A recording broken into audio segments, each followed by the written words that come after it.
Hi, this is a Red River Mud Monster YouTube channel, and today we're going to process and blanch beets out of my garden. I got some real jumbo beets this year.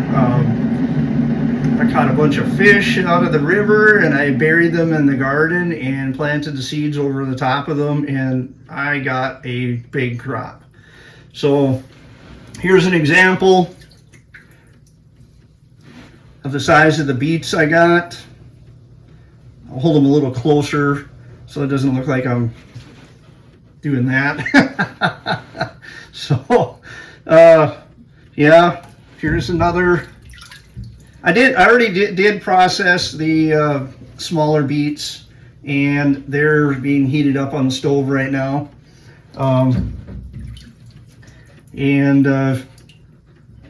We'll have something to show on video right away once the next step is ready. So,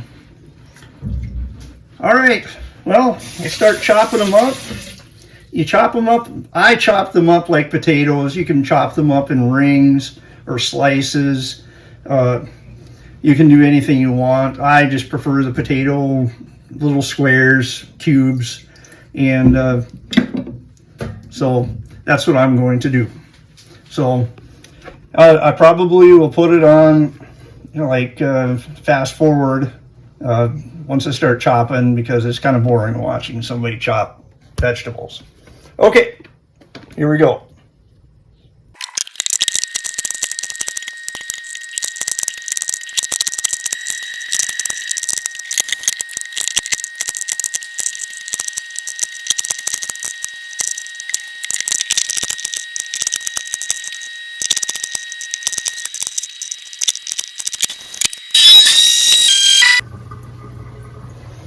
Okay, now we're done chopping, and I'll show you what we got here. I think I got a pot of boiling beets here. I'm going to boil them for about 3 minutes. And yeah, so it'd be 258. I'll say it was boiling for a minute already. So 3 o'clock, I'll shut it off. I am going to put the garbage away. We got a pot of beets there, fresh cut, and another tray of beets, fresh cut. So, all right, I'll get the colander out.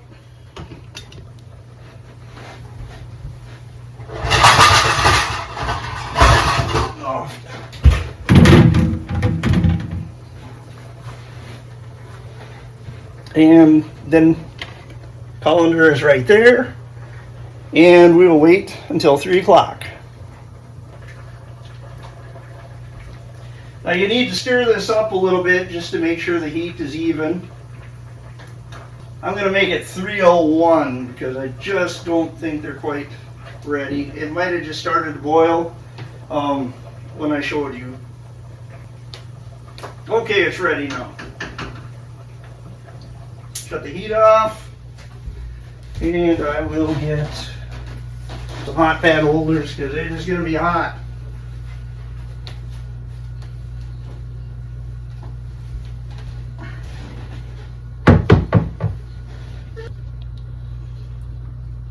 And we'll just dump it out here.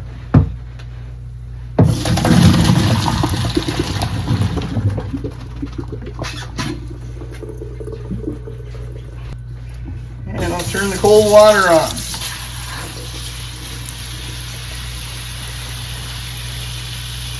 And I'll just kind of stir it up a little bit with my hands just so the cold water can stop the cooking process immediately.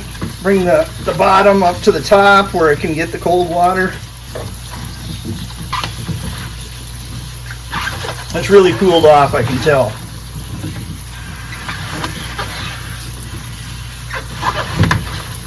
Leave that on for a little bit, and I'm going to prepare the next step. Okay, it's all just lukewarm now. And I will shake it out.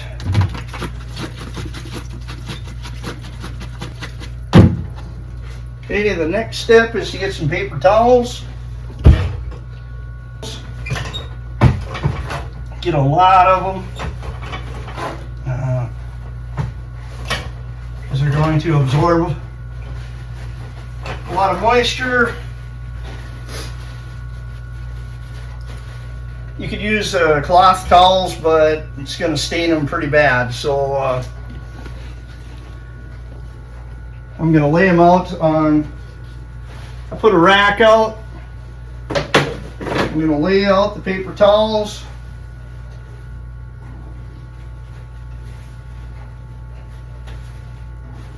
I'm going to bring this over and just let it air dry.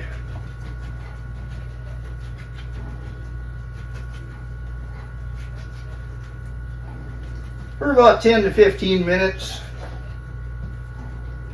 That's all you need.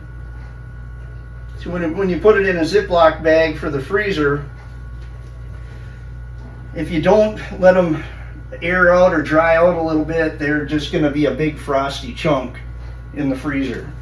So we're going to do this for a little bit. Let them drain into the paper towel, and then I'm going to put more water in the pot and get that ready for blanching.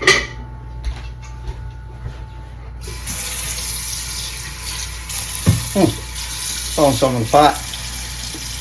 I'm pretty good.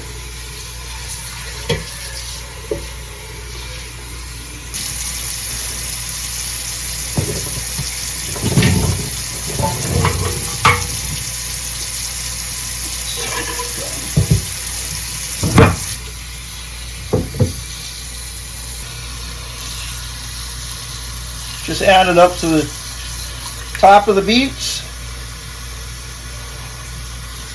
and we'll put it on the oven, or not the oven, but the range.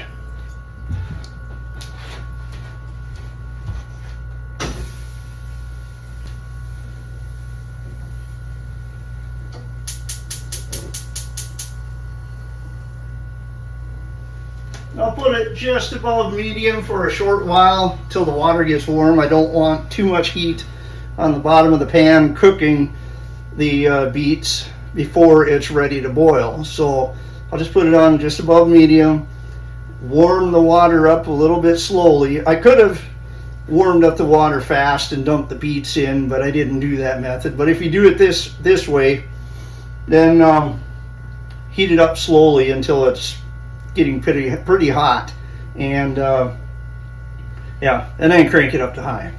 So all right, we'll wait a little bit.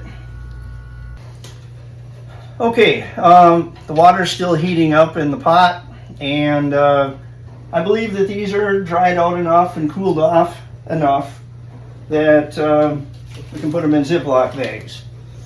I decided in the past to use a smaller quarter-gallon bag, because then you don't have to open up a large bag and then have things go bad a little quicker. So I just take a smaller bag and freeze them in that. I put the 25 on there for the year 2025, so I know that, okay, this is not year 2023 and I probably should throw them out. So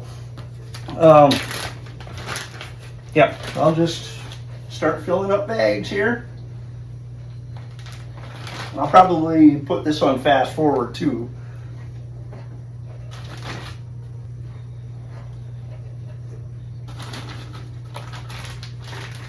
And I'll just fill them 3/4 full so I can flatten them out a little bit.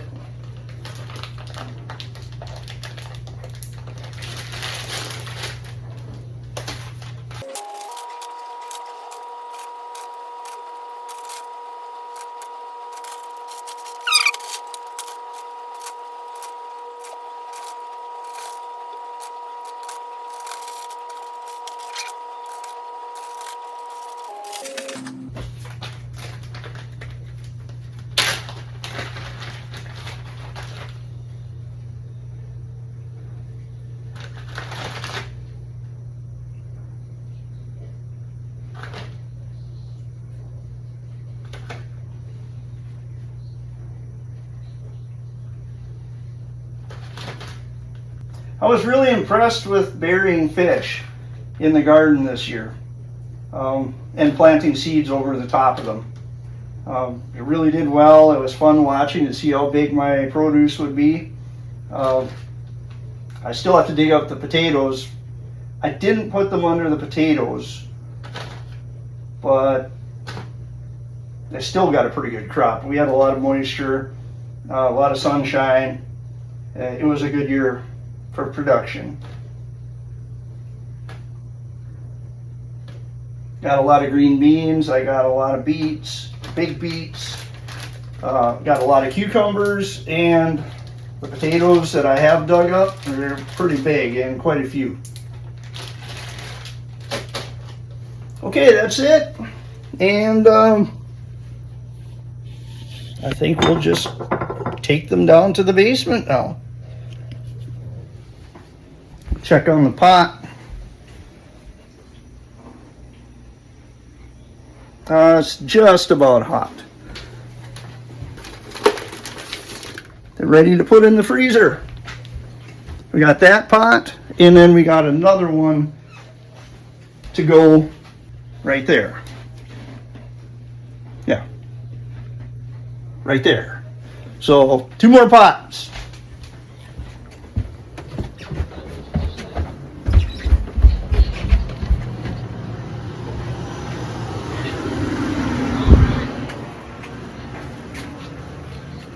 Should have turned the light on. Okay.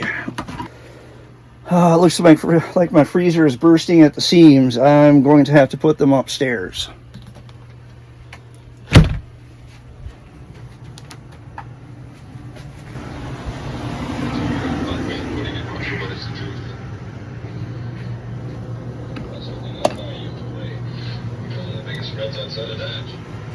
This is a basement den, and I got gun smoke on non-stop play. It's a good place to be.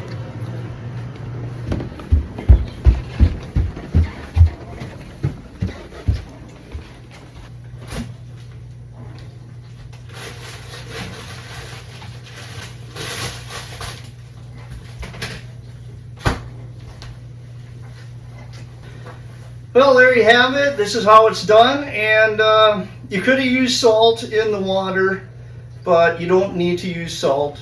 If you can't have salt, you can blanch them with just plain water. Yeah, it's pretty simple, straightforward. Heat it up for 3 minutes, or boil it for 3 minutes, cool it off quick, dump it out onto a rack, let it drain and dry a little bit, bag it up, put it in the freezer.